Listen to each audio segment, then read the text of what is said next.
மழையை வெளியிருந்து ஒரு அற்புதமான ஒரு பாடல் இதோ உங்களுக்காக.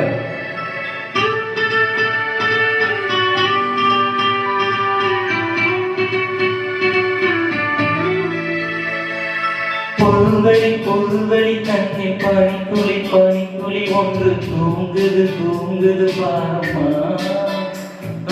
சூரியன் சூரியன் வந்து செல்லமாய் செல்லமாய் கிளி எழுப்புது எழுப்புது ஏனம்மா.